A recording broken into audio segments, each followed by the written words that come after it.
உங்களோட பிரெயினை டெஸ்ட் பண்ணி பார்த்துடலாம். அருண்ன்ற பையன் காலேஜ் முடிச்சுட்டு வீட்டுக்கு போற வழியில அவருக்கு ஒரு பெரிய ஆக்சிடென்ட் ஆயிடுது. அந்த ஆக்சிடென்ட்ல அவருக்கு தலையில பலமா அடிபட்டு எல்லாத்தையுமே மறந்து போயிடுறாரு. 3 மாசம் ட்ரீட்மெண்ட்டுக்கு அப்புறம் அருண் கண் முழிச்சு காலேஜுக்கு போக ஆரம்பிக்கிறாரு. காலேஜுக்கு வந்து அருண் கிட்ட அருணோட ஃப்ரெண்ட், டேய் உன்னை பார்க்க உன் கேர்ள் ஃப்ரெண்ட் வந்திருக்காடா, உன்னை பார்க்க நம்ம காலேஜுக்கு எதிர்த்தாப்புல இருக்க பார்க்ல தான் வெயிட் பண்ணிட்டு இருக்கான்னு சொல்லிருக்காரு. அங்க போய் பார்த்தா மோனிஷா, பானு அப்படின்னு 2 பொண்ணுங்க இருக்காங்க. இவங்க 2 பேருமே நான் தான் உன்னோட கேர்ள் ஃப்ரெண்ட்னு சொல்றாங்க.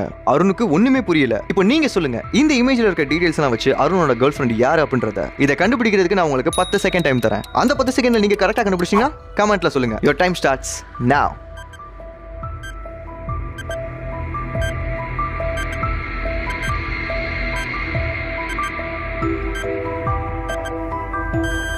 ஸ்டாப். கரெக்டான ஆன்சர் என்னன்னு தெரிஞ்சுக்கிறதுக்கு முன்னாடி இந்த வீடியோக்கு ஒரு லைக் போட்டுருங்க.